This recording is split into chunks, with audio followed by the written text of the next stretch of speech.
Olá pessoal, meu nome é Juliardi de Oliveira Campos, eu sou professor de musculação, sou especialista em musculação e personal trainer e hoje eu vou falar para vocês de um tema muito interessante que são os intensificadores de treinamento para bodybuilder. Então, a classificação de... Primeira coisa, nós temos que classificar o que é treino e o que é malhação. O bodybuilder ele vai na academia para treinar e o que nós vimos normalmente nas academias é um pessoal que vai na academia para malhar. Aí vocês devem estar perguntando assim, ô Gil, tá, mas qual que é a diferença entre malhar e treino?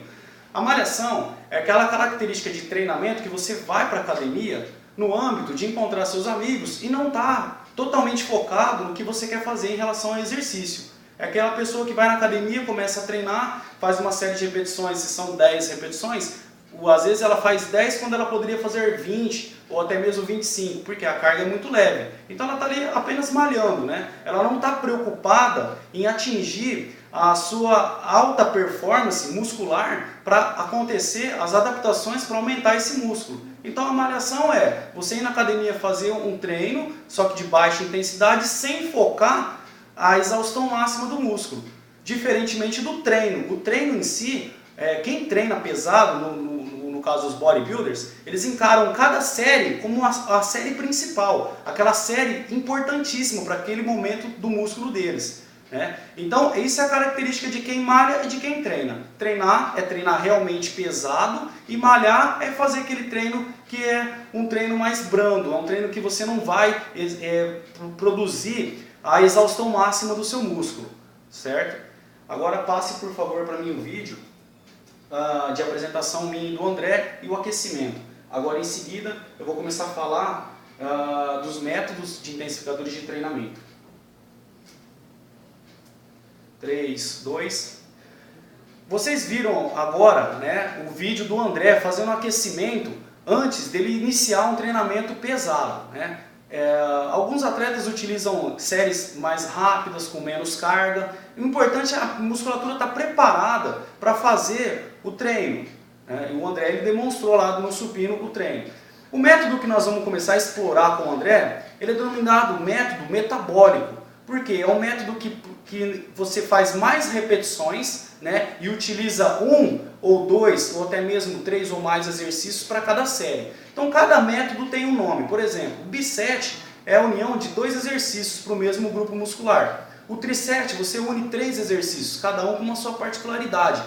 E aí o André vai mostrar para a gente um biset utilizando 2 exercícios para peitorais, fazendo uma pós-exaustão. Então primeiro ele faz um exercício no supino reto, onde ele tem músculo auxiliar para ajudar o supino a fazer o gesto, o peitoral fazer o gesto, e depois ele termina fazendo o gesto lá no pec, para o quê? Para fazer a ativação maior do peitoral e chegar à falência do músculo. Então agora vocês vão acompanhar o vídeo do André fazendo a falência no peitoral.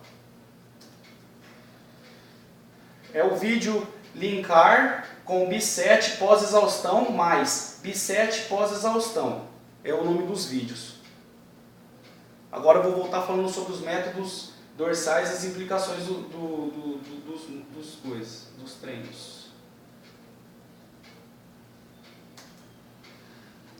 Vocês acompanharam agora o André fazendo o método biset, né? E vocês perceberam que é importante esse método biset, quando ele é feito da forma pós-exaustão, você inicia no supino reto e depois você termina no pec.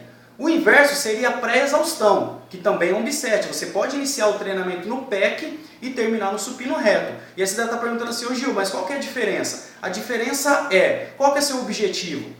Você quer potencializar o seu treino de peitoral no início, normalmente dá mais ênfase nesse peitoral aí no início do treino ou mais no final? Se a sua escolha é optar já no início, tentar fazer uma fadiga maior no peitoral, esse método é muito interessante, supino reto, depois pec. Agora, se o seu objetivo não, já é iniciar, conseguir produzir mais exercícios ou até mesmo trocar a forma de treino, aí você pode iniciar como pec e depois supino reto. O importante é você nunca ficar repetindo muitas vezes a mesma sessão de treino.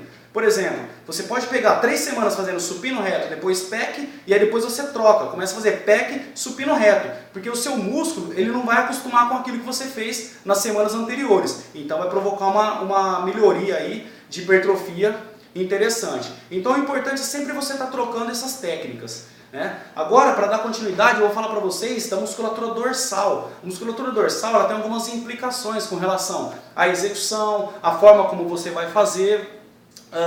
Dentro dos métodos metabólicos, você pode usar um triset para o dorsal, que é um método muito interessante. Ao invés de fazer 2 exercícios, você pode incorporar mais um para fazer 3, aí vira um triset, né? E agora vocês vão acompanhar o André fazendo esse triset para dorsal. Passar o vídeo do vídeo triset mais vídeo pós triset e mais o último vídeo dorsal, método FST7. No final do vídeo dos dorsais, eu comentei em relação ao método FST7. Esse método FST7 foi desenvolvido pelos americanos, né? O Jay Cutler, no campeonato de 2010, o treinador dele sugeriu que ele fizesse 7 séries de 10 a 12 repetições no final do treinamento. Então, qual que é a característica desse treino? É ver a maior alongamento, comprimento, repouso do exercício. Como o último exercício tem que fazer isso, promover maior comprimento, repouso no último exercício. Então, por exemplo, no dorsal, o que mais alonga com comprimento repouso aumentado é o pull down, onde o André, como foi demonstrado no vídeo, alongou todo o seu dorsal, então ele já começa com comprimento repouso aumentado ali, uma tensão muito grande, e aí ele encurta. Como que você vai utilizar esse método, o FST7? Sempre no final de cada treino. Você fez um biset hoje de peitoral. Qual que é o exercício que mais alonga o peitoral? Você pode fazer o peitoral lá no crossover. Você pega lá as polias do crossover, alonga bem o peitoral, que esse é o músculo, esse é o exercício que mais alonga o peitoral, e faz 7 séries no final, de 10 a 12 repetições, com uma carga que você consiga suportar 10 a 12 repetições, 7 séries no final, depois de fazer um biset, como o André demonstrou. O dorsal você usa o pull down.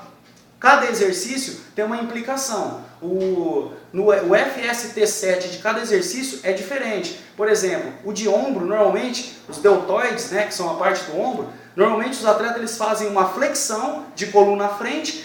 Também no crossover, eles pegam a polia, pegam com as mãos trocadas a polia para fazer um alongamento maior ali, e aí eles fazem as séries de 7 séries de 10 a 12 repetições. Então cada músculo ele implica em um exercício diferente para fazer esse método, o FST7. Joia?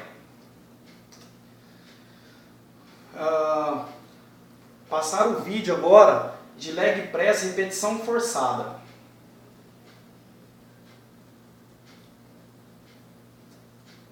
Vocês acompanharam o vídeo do André treinando, né, no leg press, fazendo repetições forçadas, né, que são aquelas repetições parciais, que também eu citei no vídeo dizendo que era uma insistência. Esse método ele é muito interessante quando você vai tentar fazer uma falência maior na sua coxa. Então, por exemplo, é também um método metabólico, né? Você perde a capacidade de fazer o gesto completo e aí você inicia repetições parciais, métodos de insistência. Se você fizer no início do exercício, o André ele fez no final. Por isso que ele fez o exercício no final da extensão da perna, né? Quando o joelho está esticando mais, né? Ele fez no final. Se você iniciar com repetição parcial, você pode começar lá embaixo, no final do gesto. Como se você estivesse flexionando o joelho, flexionando, fez a falência da coxa, termina lá em cima, fazendo extensão total da coxa. Joia? Para um pouquinho, Rodrigo. Fazendo um favor. Ainda falando sobre o treinamento de coxa, é importante a gente ressaltar que alguns exercícios eles servem mais para modelagem, né? Em relação a exercícios que você faz com a participação de outras articulações, por exemplo, o leg press que o André fez, a cadeira extensora, por exemplo, como é um exercício uniarticular que usa uma articulação só, você senta na cadeira e faz a extensão da perna, a função desse exercício é fazer uma modelagem, deixar uma coxa mais bonita, né? Então existem algumas implicações para fazer o uso correto dessa cadeira extensora, para fazer essa modelagem ser perfeita. Então o André vai demonstrar no vídeo, né? Vocês vão acompanhar agora, ele fazendo a cadeira extensora para fazer a falência de todos os músculos e no final algumas dicas técnicas para melhorar a ativação do músculo da coxa. No final, quando você já está fadigado. Passar o vídeo cadeira extensora, variações. Vocês observaram o André fazendo a cadeira extensora com as variações, né, necessárias lá para fazer a ativação da parte medial e a parte lateral da musculatura da coxa. As mulheres também podem fazer, sem aquele gesto de levar o tronco para frente, elas podem encostar, né, fazer o movimento normal, fazendo uma abdução dos pés. Então o pé na cadeira extensora ele fica nessa posição quando você está fazendo o gesto. É uma opção para você tentar aumentar a ativação da parte média da coxa, é fazer uma abdução dos pés e fazer o gesto, né? Aí a outra variação da posição dos pés é a adução. Então o pé está nessa posição, você faz esse movimento aqui com a ponta dos pés e aí você faz a flexão e a extensão para quê? Para tentar fazer maior ativação na musculatura da porção lateral da coxa. Essa é uma estratégia muito interessante para as mulheres. Lembrando que aqui nós estamos falando de treino. Se você tem algum problema articular, todos esses métodos que a gente tem olhado aqui e assistido, eles são extremamente lesivos para quem já tem uma lesão prévia. Então, antes de iniciar qualquer método de intensificador, se você quer treinar realmente igual um profissional treina, procura a orientação de um profissional bom para que ele te oriente a você chegar nessa fase. Porque só faz intensificador de treinamento quem já é forte, quem é capaz de fazer isso.